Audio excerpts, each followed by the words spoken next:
Hey guys, and welcome back to another video. Some of you guys asked for a filming setup kind of video, but I thought it'd be more appropriate to also show you guys my drawing space or my desk as a tour along with the filming setup, just because I thought that would tie in nicely. So here we go. So before I return my desk back to its normal state, let's move my mic out of the way as well as my webcam so that we can look at what my desk usually looks like when I'm not in kind of like a filming mode, which kind of looks like this, minus the little desk fan that I have here on my left. It is summer, so it gets a little too hot in my room sometimes, so I do have that just in case. And this is my usual desk that I usually use. Like I said, I put white vinyl because I wanted to spruce up the top because my desk looks really janky otherwise. So here we go. Yeah, this is my setup. I also have some stuff on the bottom. I have the trash can. I have some art supplies, including my acrylic palette and a little stand, and then my box for cables, just because I have a disgusting amount of cables here and my cable management is poor. If you follow this all the way up, you can see that I'm listening to 17 as I was recording this on my phone. So apologies for any janky, shaky footage. On my chair, I usually have this little throw blanket. I usually am at home wearing shorts, so I usually get cold, so I like to cover up my legs. And here is my desk space. This is what it usually looks like when I'm not filming. I have my iPad right here, and it just kind of sits here on top of this desk mat. And then I have my laptop facing towards me and it's sitting on a little stand. But when I'm not using my iPad, I will just store it away on my right over here.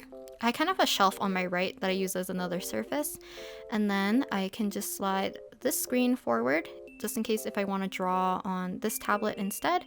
Otherwise, I will just push this screen all the way back and use it as a second screen and my main screen.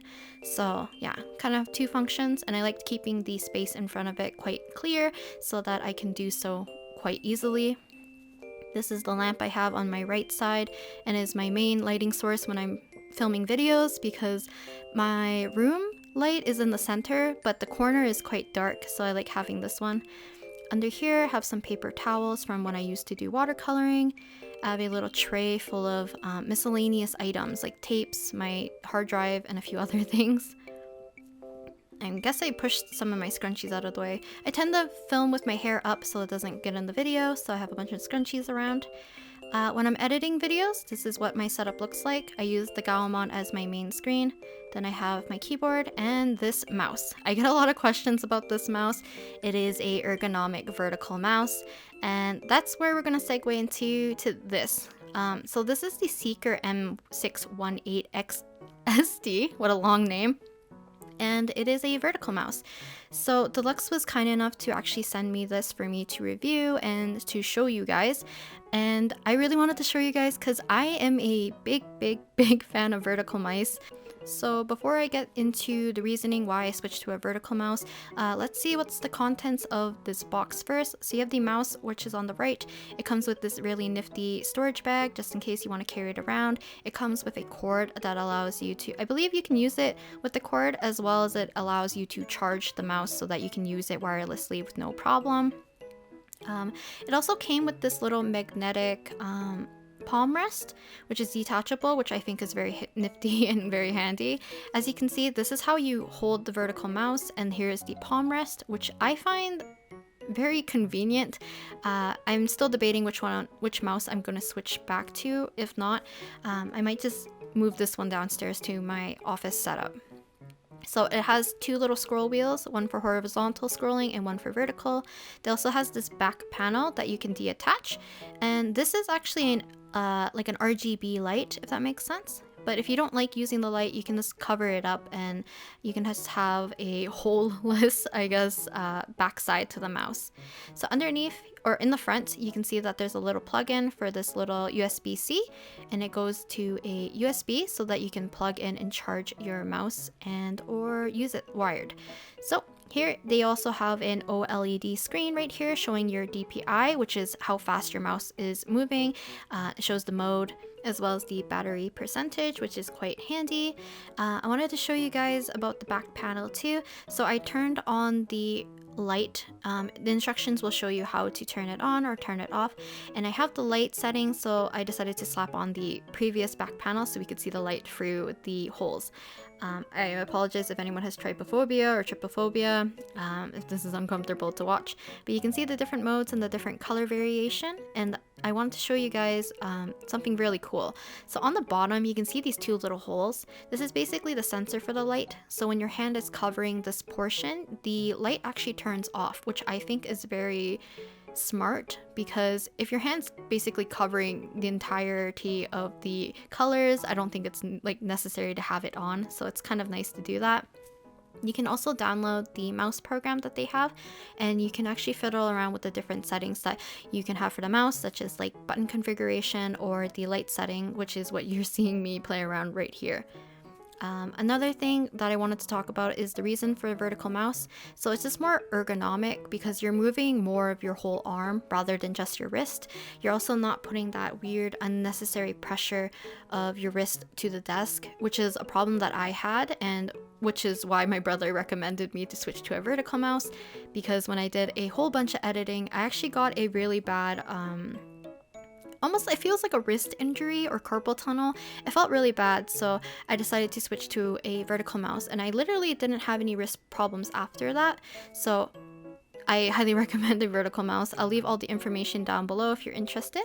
So back to the desk tour. I have my Masaki phone stand in the corner. This kind of shuffles around the entirety of my desk because I just put it wherever it's convenient.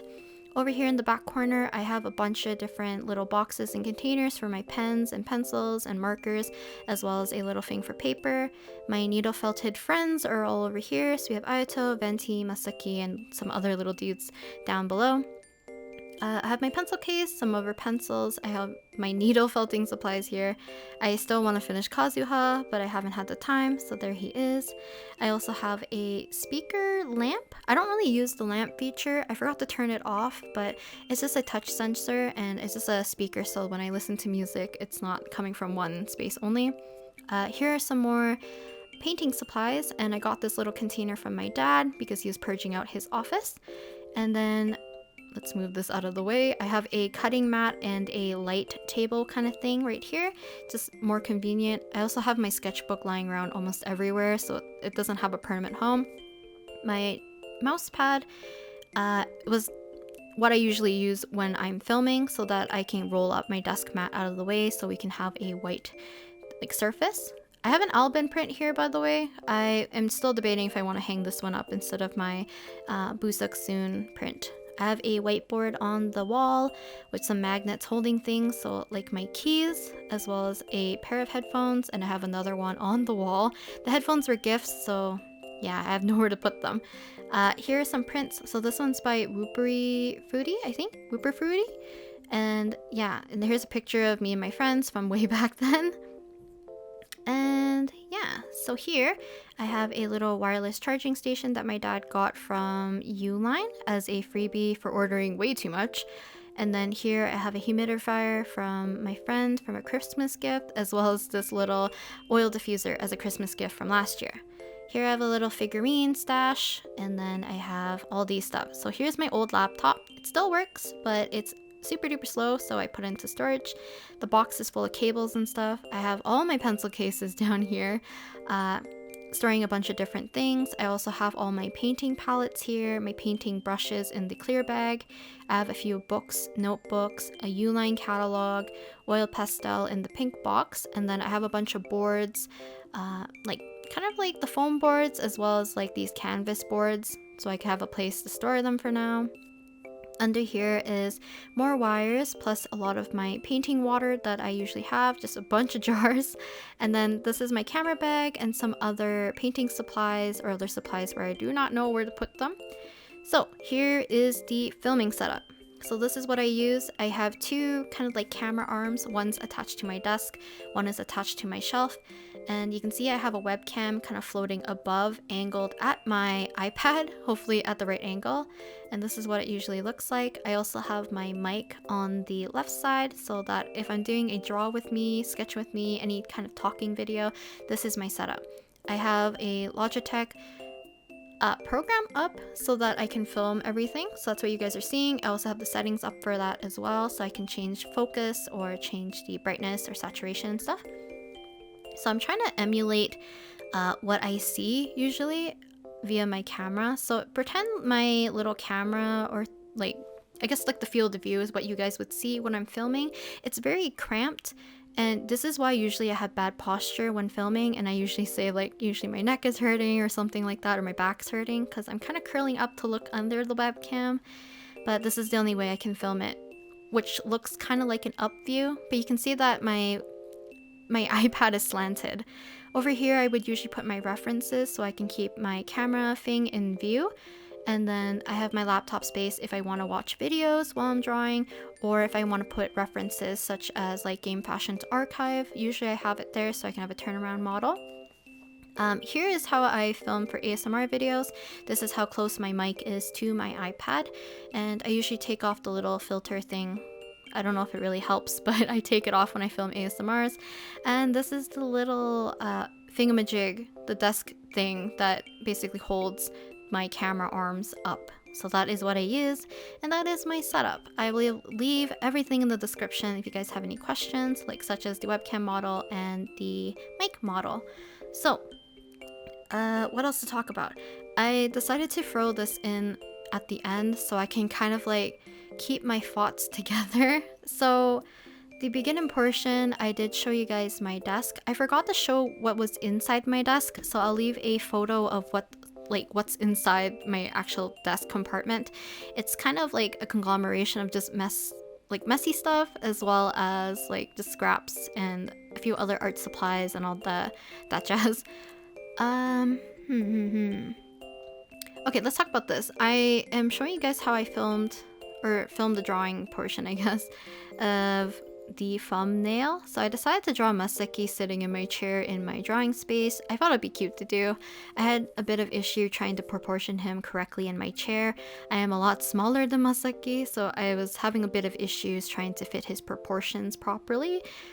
And I think it turned out okay. He doesn't fit in the space nicely, but at least he's sitting in the chair, so I think that's a win for me. So I decided to lower the opacity, and then I am drawing on top, and then I will raise back the opacity after I lay in majority of the colors. I also changed the background color just a smidge so that it looks a little bit more cooler in color. So yeah. But kind of like my thoughts. So in terms of the mouse, I'll leave all the information about that in the description, but I wanted to talk a little bit more about it because the benefits of using the vertical mouse has greatly helped my hand a lot. I can basically edit or pretend like rigging. I mentioned this before that I kind of screwed up my hand when I was doing rigging, and that's because I was actually not using my vertical mouse correctly when I was quickly trying to rig everything and draw everything in the same day. So I accidentally rested my wrist right on the desk instead of letting it sit comfortably like on top of the mouse, whereas it should, because if you're doing it correctly, your wrist shouldn't touch your desk, which alleviates a lot of the pressure from your wrist, which will hopefully not cause you pain. But for the most part, I've been using, I think, my current mouse for over a year, I think. And I've always got questions from people saying, why do you use such a weird mouse? What kind of mouse is that? Is that a gaming mouse? I know Deluxe does have gaming mice, so if you're interested in that, feel free to check out their website. Other than that, look into a vertical mouse. They're not too pricey, or at least I believe mine wasn't. Yeah, and I think they're just nice to use. It makes it a lot comfortable for longer uses. So if you're a person who likes doing editing, or even just, I don't know, like office work, I guess that would be much more helpful for your wrist, especially if you're doing it for a long time. My brother also switched to a vertical mouse shortly after I did, because he realized that his wrist was actually getting screwed over as well, because his mouse was too small and it was too flat. So he got wrist problems, and he works in IT. So, you know, he's usually on the computer quite a bit. So it was definitely damaging his wrist a little bit. So what else? Filming setup. If you guys have any other questions about filming setup, please let me know. I know that I didn't really show my room. Plus, I think I missed one of the sections. I think 2 sections actually. One by accident. And then the other is just because I have personal items and stuff, or things that I have to give back to friends and things, which are more like, yeah, like personable items. So I don't want to like show what those things are. It's a lot of like, some are like wallets and bags, and I don't know. There's just some things I feel like I don't need to show or explain. But the compartment right next to it, which is like right under where one of my camera arms is where I store a lot of my traditional art supplies. So that's like any of my pencil crayons, my markers, alcohol markers. What else is there? I think that's it. Markers and pencil crayons, basically. So I just have them all shoved in one of those cubes, and that's basically where I store them. And it's right next to my drawing station, so it's like, it's very convenient for me to kind of shuffle around and check what I need. I also have these little cord organizers. So they have like a little sticky back part, and you can stick them anywhere, and then you kind of slip your little cord through, and it kind of keeps my cords off the floor. I had problems where I would always roll over my phone cord, so I have one of those to the side of my bed so that I can keep it away and off the floor so I don't roll around on it. Oh, I didn't talk about my chair either. So my chair, the side arms kind of flip up. Because I sit cross-legged, I find this very helpful. It was also something that I bought this year. A lot of the changes to my drawing setup is mostly because like if my brother was buying something, it was a lot cheaper to buy 2. So I would also add stuff to the cart and, you know, upgrade a few things, which is mostly just a chair, I believe. I'm thinking, what else did I get that upgraded my setup? I think that's it. I got the desk mat fairly recently, as I bought 2. One for my friend for her birthday, and then I got this one as for myself. Just basically because I bought 2 so I could kind of ask her, hey, do you prefer purple or blue? Which one's cuter? And I will take whatever she doesn't take. I think that's about it. I think, for the most part. I'm just basically rendering the rest of Masaki right here, trying to make sure that I can get all the little lines out of the way, trying to keep it as clean as possible. And I decided to draw him in his more spring outfit just because it is hot recently. I highly urge you guys to make sure to stay safe if you're heading outside. I know a lot of people are in weirdly dangerous hot temperature recently this summer, so be careful of heat stroke, make sure to stay hydrated and out of the sun, wear sunscreen as well. So yeah, just make sure to keep yourself safe. Here is the ending. Finding little things to fix up. But this is Masaki. Masaki is sitting in my space, I guess. I blurred the background just a little bit to make it softer so it could fit Masaki a little bit better. But yeah, I don't know if he looks that comfortable in my chair. I also think I made his waist area a little bit too small. So that's just future me problem, I guess. But hopefully you guys enjoyed today's video. I'll probably talk to you guys next time on Wednesday's video. Bye!